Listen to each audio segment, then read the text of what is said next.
Hey guys, Greg here, Bone Tactical, and today we're going to talk a little bit about wheels and tires. This is a wheel and tire episode. I'm going to show you some awesome footage of us up in the mountains doing some wheeling, all that kind of stuff. We're going to show you the breakdown, pulling them off and putting them on, pulling the old tires off and putting the new ones on. But first, while I've got these old tires here, I want to talk a little bit about the worst tires that I've ever had. The worst tire experience I've ever had was with Interco tires, and these are a representation of some of the best tires.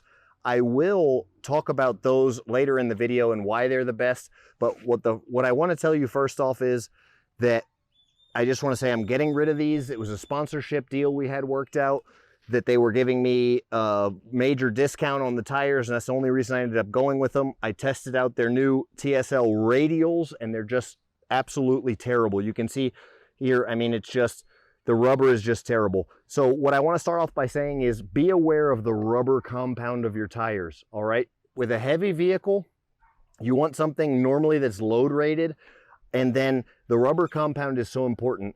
The original TSLs were a sticky competition rubber that was pretty great off-road and just immediately burned up on-road. But these new radials, what they tried to do was they tried to make a copy off of like your Toyo Open Country or your Yokohama Geolander MTs. They tried to make something that was good both on and off-road with a harder rubber compound, and they just really failed at it. But I wanted to start off the video by saying finally getting rid of these tires. I blew through about 8 of them.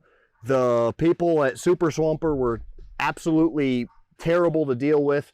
They were treating me like crap, saying, you know, blaming the problems on everybody else, blaming the problems on Method Racing, you know, just really difficult people to work with. And then they even threatened to sue me if I kept saying the truth about the video, even though I was working with them on a sponsorship basis. So I'm finally glad to say that getting rid of that crap.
So finally, we're going to talk about the new tires, okay? This is something you guys have really been wanting to hear. We've got our spare tire mount up on the top there, really awesome. We're out here doing some wheeling out in 4x4 country.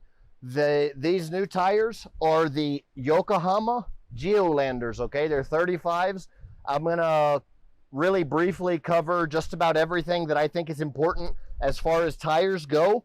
So these are 35s. 35s are basically the smallest tire that I would recommend for running if you're going to be doing a dedicated 4x4 rig or an overland expedition vehicle that you really want to be able to hit 4x4 terrain with, off-road, if you're going to be doing some off-roading. This makeup, I like to consider this really, honestly, the Toyo Open Country MT. But I bought these Geolanders because they're Yokohama, Japanese, they're pretty much an identical copy, and from what I can tell, it's the same thing. So my primary choice would have been Toyo, but I'm checking these out. So I'm just going to be completely honest with you guys. Toyo didn't want to help me out with a sponsorship at this point. They didn't, I sent them a message and told them I was doing this awesome build, and Method Race Wheels did get involved. Wheels are amazing. All right. Originally I was working with Super Swamper and just had a terrible, all kinds of problems with, went through 8 of their tires in no time, and finally got these awesome new tires. So size, 35s are bigger depending on the weight and size of your vehicle. You could get away with 33s if you're running something like, come over here and check this out.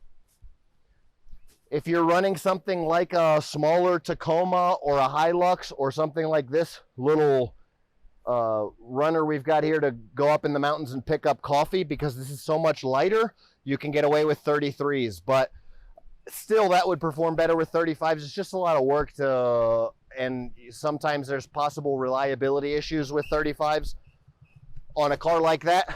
But in order to go bigger, this is like maxed out without having to change the gear ratio, okay? And then it's pretty much maxed out without having to do a whole lot of extra modifications. What I had to do to get these on here was go with a 2-inch suspension lift, which is custom suspension we built, and then we went with a 2-inch body lift, which we just built some, I just made some polycarbonate discs, donuts, to put on top of the body mounts, and then that just raised the body up 2 inches, and then that gives us a 4 inches of extra clearance for the tires. So we were able to clear the tires. You want to be, when you go taller, you want to go wider. Okay, so these are wider. The wheels have a wider offset. The tires are 12.5 inches wide. If they were, the taller you go, the wider you go. You don't want to go taller on your vehicle as far as suspension goes. You want to go the absolute minimum. That's why we did the body lift split with the suspension lift for performance. Okay, now we did have to do some slight modifications, cutting on where the gear shifter is, a few, a little bit of a Dremel work to make sure that the gear shifter wasn't slamming on anything, and you got to make sure that your brake lines are good. You might have to extend brake lines, all kinds of stuff. We had to do all kinds of little small details of extending stuff. It's a lot of work. You got to make sure you do it very well. Go over everything very carefully. So we talked about the rubber compound. I love these, and they're perfect for overland expedition because they're not stickies. They're not competition. This pattern right here is the minimum pattern. It's called an MT. You've got MT on here, which is like mud terrain, but it's really the most, in my opinion, it's the most aggressive all-terrain that you can get. There's not a whole lot of big gap in here. So what that means is you still have good on-road performance. You're not going to like fly off the road in a rainstorm or something like that if you have to drive on the road. But it's just, in my opinion, the perfect tread pattern for an all-around, just great all-around tire. It's got this, what you want to look for too is this right here where I'm running beadlocks, so this means that I can air down the tire considerably. And then if I air down the tire a bunch, what that means is that I'll get all this tread. And remember, we said we want to go taller, you go wider, and then this tire will end up being like a 15-inch tire pattern or bigger, depending on how low I can air it down. I can air it down into 5 or 10 PSI, and then we're talking about getting a much bigger footprint, being able to get a lot more traction, and then not just this tread, but then we're using this tread as well. So you want to look at the density and the durability of the rubber based off of what you're doing. It's always what you're doing that you want to look at, and that's kind of the deal with this. Is as it's an overland expedition vehicle, I want tires that are going to last a long time, durable rubber, but also a balance between going off-road, and that's what I've found with these. If they're too aggressive, or if they're sticky, or if they're competition off-road tires, they're just not going to last, and they could even be dangerous on the road for extended driving trips. That's really what I wanted to share about the wheels and tires. Leave your questions and comments below. Let me know what you think about wheels and tires. Thanks for watching. Bone out.